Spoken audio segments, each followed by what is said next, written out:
Hello and welcome to the Heart of Collaboration. I'm Bernice Belt, your host, and today we have outstanding guests. We appreciate you allowing us into your homes and other areas where you view the show at Paducah 2 here at West Kentucky Community and Technical College.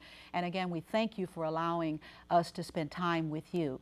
We have a outstanding guest with us. Our first guest is Elaine Spaulding, and she is the president of the Paducah Area Chamber of Commerce. Hello, Elaine. Hello, Bernice. I'm just honored to be with you today. Well, thank you for honoring us. We really appreciate it. And as we were sharing earlier, it's so important that we use every venue possible in our community to let people know what's going on. And we have some specific things we want to cover today, and we're going to have fun doing it, aren't we? Good. All right. I'm looking forward to it. All right. I think maybe ladies and gentlemen in the region and maybe even beyond would like to know a little bit about the mission of the Paducah Area Chamber of Commerce and maybe a few basic things about the history and maybe some of the current goals. And let's start that way. Sure. Well, as in every community, you start with your business base of all of the wonderful businesses that help found this community, the river industry, the rail industry, all of our retail merchants in the downtown, lower town, upper town area of our community. All of those folks got together over 100 years ago and started forming business associations. And the actual Paducah Area Chamber of Commerce was actually incorporated in 1938. And so we've had a long history of serving the businesses in this region. And we truly do open up our doors to anyone in the region because anyone who is interested in doing business in the greater Paducah area is welcome to join our chamber. I think it would be safe to say that many businesses are as successful as they are today because they channeled through the Paducah Area Chamber of Commerce. How do you feel about that? Well, I think in a number of different areas of life, it really is so important to band together, to work on community projects together. You know, we speak louder with a voice that unites all of us, and I think that that's what the whole idea of chambers of commerce are about. One of the pleasant experiences that I had when I became more involved in our community is meeting you. Well, thank you. You're welcome. And I remember how pleasant and passionate you were about what you do. And if you would, share with everybody who is involved in something in their community, whether it be church, work-related, or maybe organizational based in our community, why it's so important to be passionate. Well, thank you. And I feel the same way about you. Thank you. It's so nice when you meet community leaders, community volunteers that have that area of expertise that they can bring to the table. And, you know, mine is really business advocacy. I've worked in chambers of commerce all across the country. I've been here in Paducah 11 years, and I just love it here because we have such a wonderful group of business leaders who really do give up their volunteer time for the betterment of the community. And being passionate about that and working together with those business leaders on community projects, and the Chamber's really the catalyst organization to set the priorities for state and federal funding. And so we do a big community forum once a year to try and say, what are these major community projects that we're going to be working on in the next legislative session? And then when we go to Frankfurt or Washington, D.C., we're all speaking with one voice. And citizens, as you can see, you understand why I call her very passionate. She's very exciting about what she does, and she's very excited about the general area. If you would, share a little bit about that area that's incorporated or encompassed in the name of the organization. Right. It really is the Paducah Area Chamber of Commerce. We have members in Southern Illinois and parts of Missouri and Tennessee, and of course all over Kentucky. We have businesses in the Louisville and Lexington and Frankfurt area that are members of our chamber because they like to do business in Paducah, and so they're welcome to join. Well, I don't blame them for liking to do business in Paducah. Come on down, right? Tell us a little bit about the 2010 annual events, and then take us to any events that have been held so far to date this year. Right. It's just been an exciting last couple of months. We really, our kind of signature events with the Chamber. We have a big, huge annual meeting that's a gala celebration for the community. Lots of wonderful business awards that are given out at that event. And then we roll into the new year with really focusing on the legislative session and what we can do to help our community during those sessions. And then we go into events like our Power and Partnership breakfast meetings where we bring speakers into town. Danny Murphy was here last month to talk during Black History Month.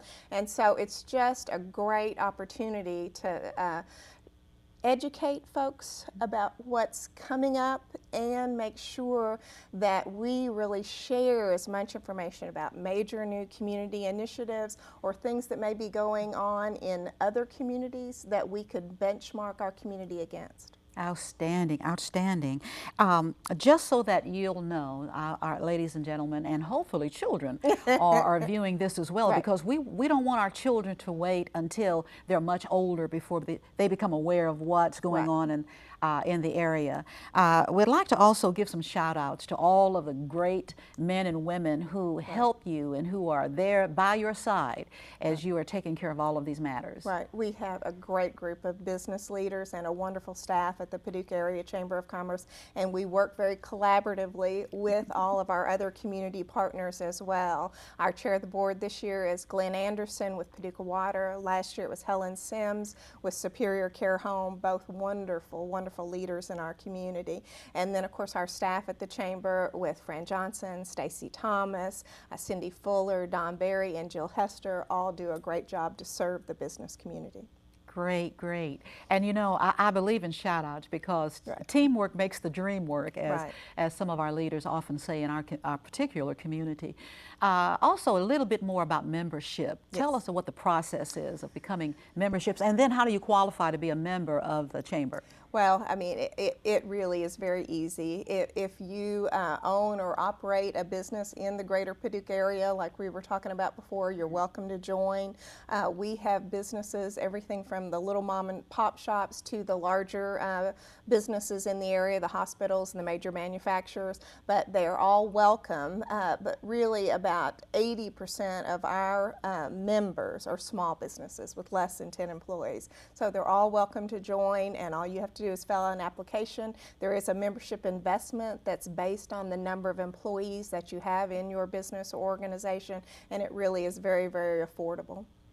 Well, Elaine, we appreciate you, and only a passionate expert could share so much quality information and details about this great organization. We respect and we honor the Paducah Area Chamber of Commerce. We respect and honor you and your leadership, and we encourage everyone to learn a little bit more about this organization. How can we contact you? What is the website address? Right. You're welcome to contact us by telephone. That's 443-1746, or the website is paducahchamber.org. All right. Is there anything else you'd like to share with the community before we end our time together? Well, thinking about Danny Murphy's presentation a couple of months ago, the one challenge that he gave to the business community that I think it's important to talk about, particularly in this format, is let's all embrace the entire community and help each other. He talked about, employing one more minority individual, hiring one more minority, promoting one more minority person within your business or organization. And I think that that was a challenge that our business leaders really heard and are acting upon. And so I would encourage your listeners to also take that challenge and help us as a community. Would it be okay to say that when we speak in terms of minority, that might also apply to women as well? Oh, certainly. Fantastic. Certainly. Great. Thank you so much for spending this time with us, and we thank our guest, Elaine Spalding, President of the Paducah Area Chamber of Commerce. And be sure to let the children see this show and make sure that we continue this great legacy by preparing our young people to appreciate all the great things that are going on and the great things that are available for them to become involved in. And we'll see you next time. Thank you.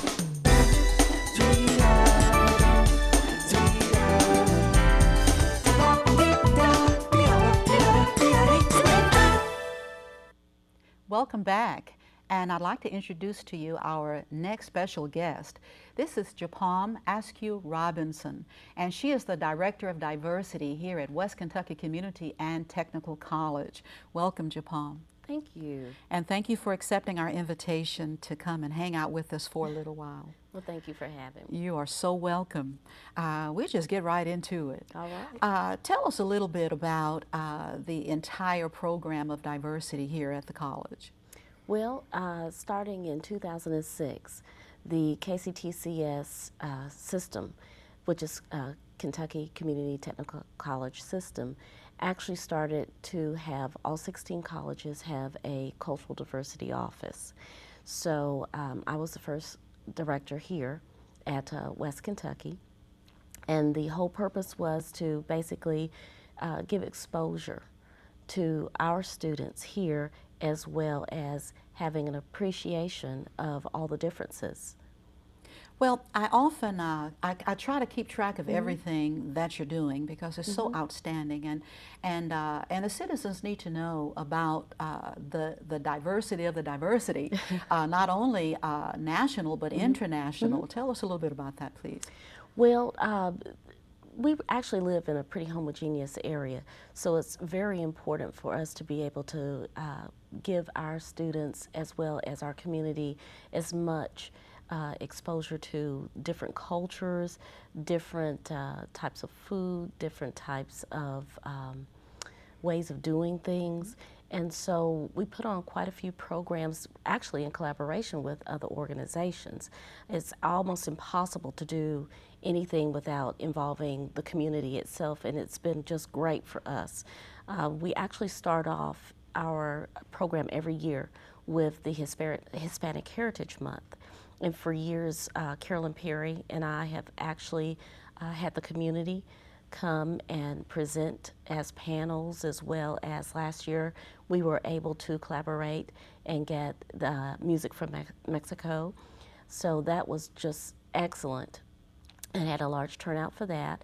Then we typically follow up with another program, the Diversity Conference, which we actually collaborate with Lourdes Hospital and Voc Rehab to bring in speakers and hold a conference.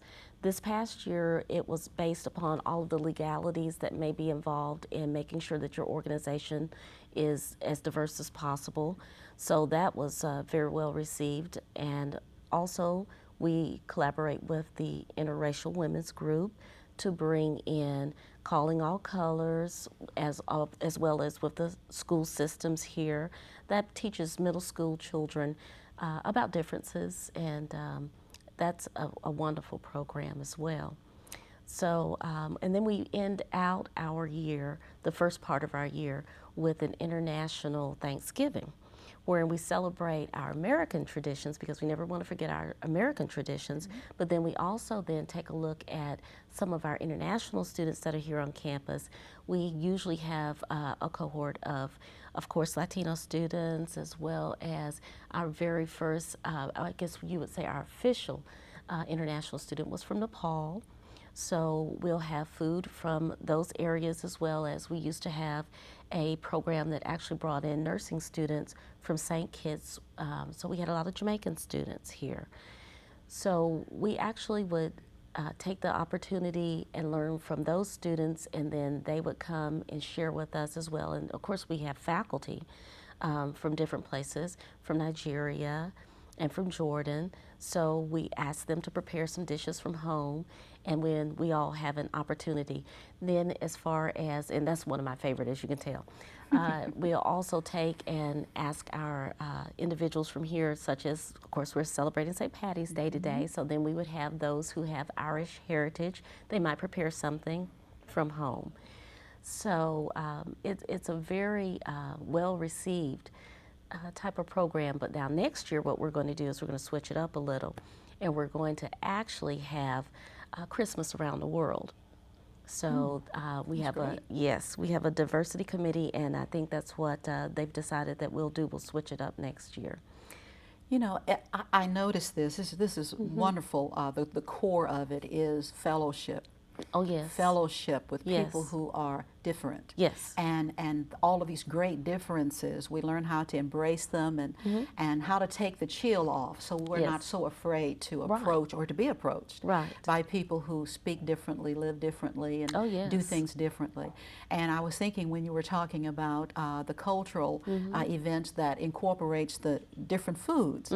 When I was growing up, I remember hearing both of my grandfathers and my parents talk about the importance of taking time to sit down and have a meal Oh, together, yes.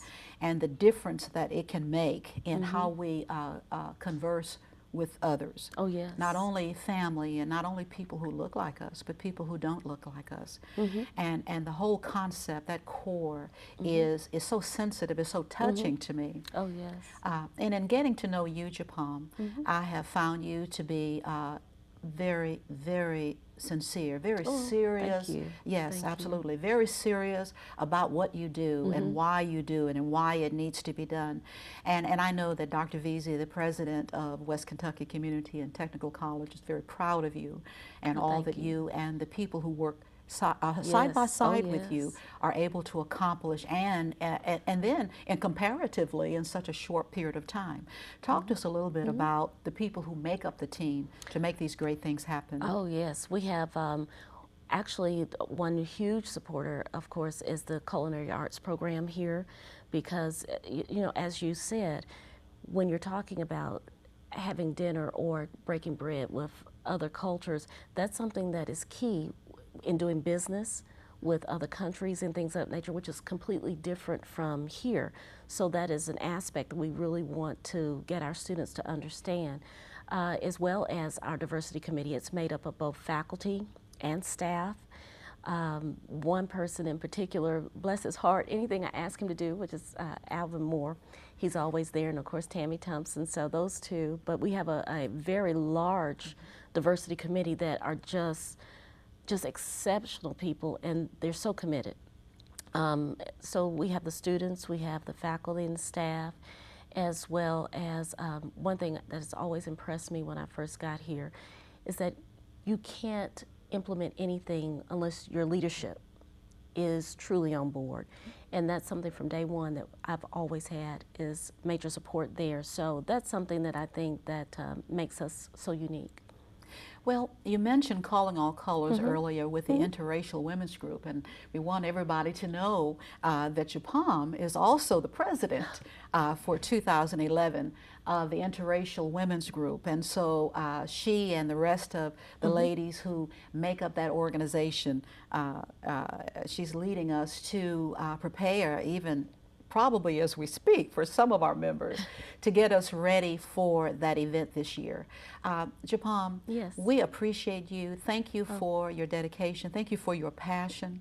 And passion does indeed come across. Well, thank and we want to thank you on behalf of our community, of our region, and of all of the people near and far who have benefited from these programs and who will benefit from these programs in the future.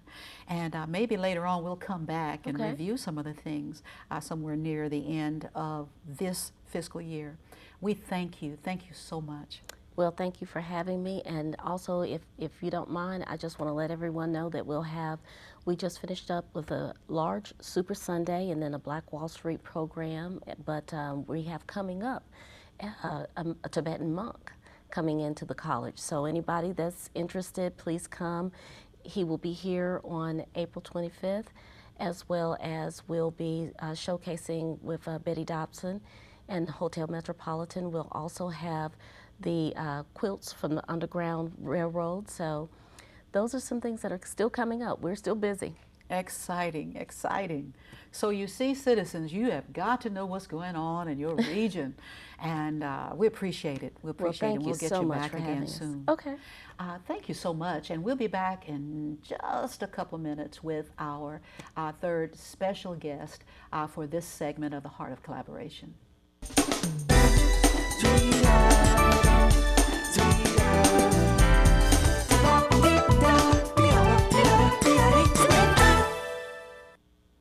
Welcome back.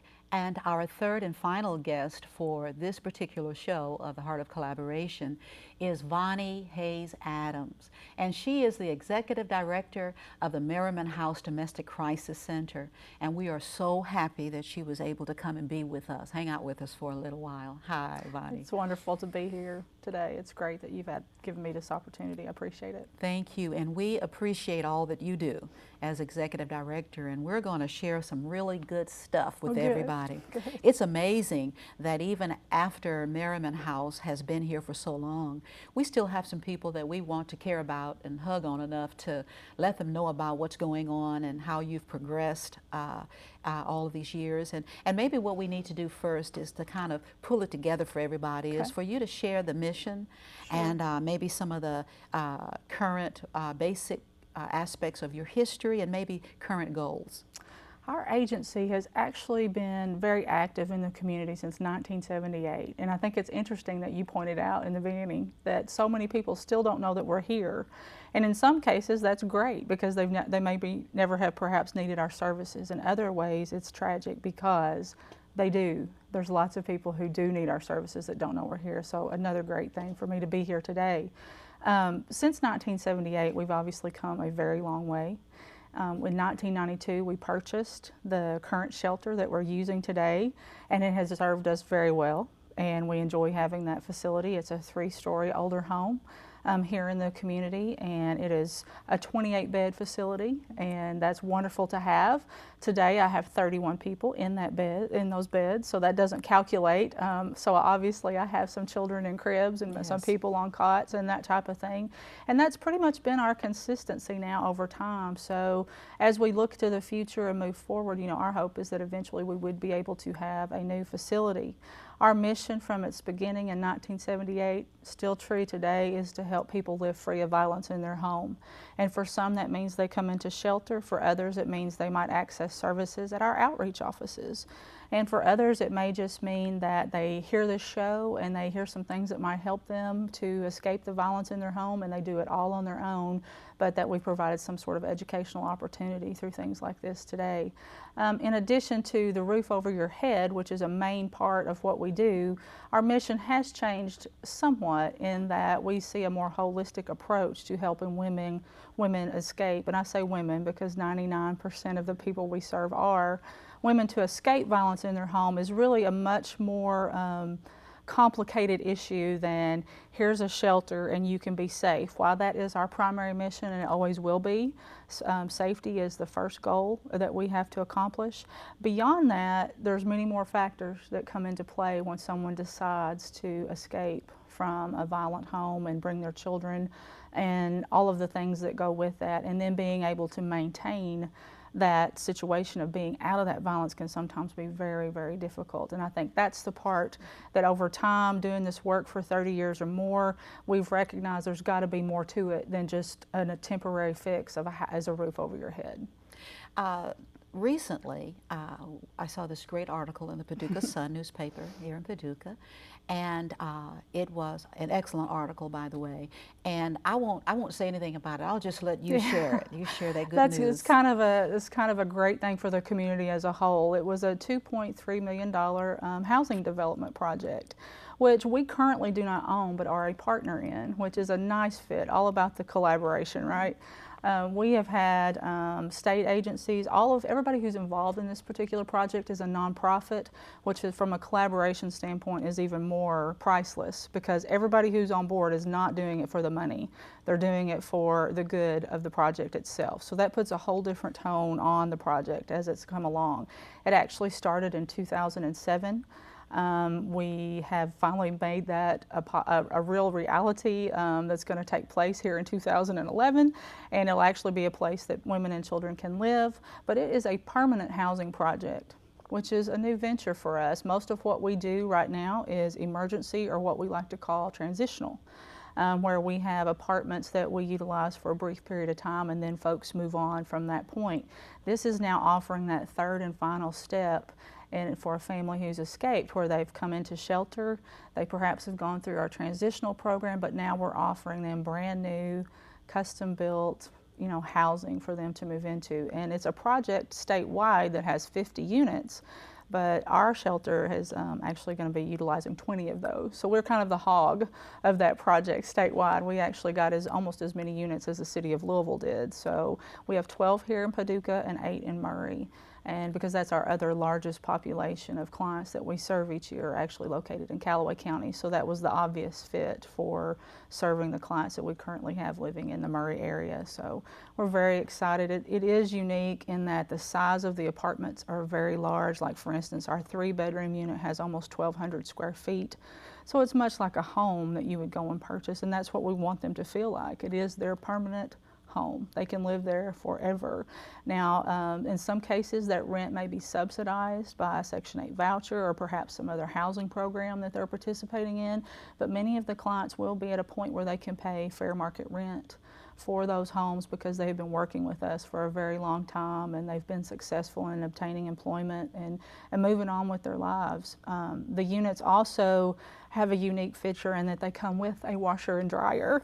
And for most of our families, that's like I've said, and there's gold in the basement because to have your own washer and dryer located in your home is a huge step for many to be able to have that. It comes with all the appliances furnished. The water, the sewer, the trash, all of that's included in the rent. So it's a really opportunity of a lifetime for many of our clients. And I think one of the things that I fought so hard for was to keep green space as a part of the project. And so we've managed to squeeze out enough money so that each of the apartment complexes has its own playground and picnic grill area. So there's going to be a really nice place for families to congregate and have cookouts. It'll be safe. It's going to be fenced.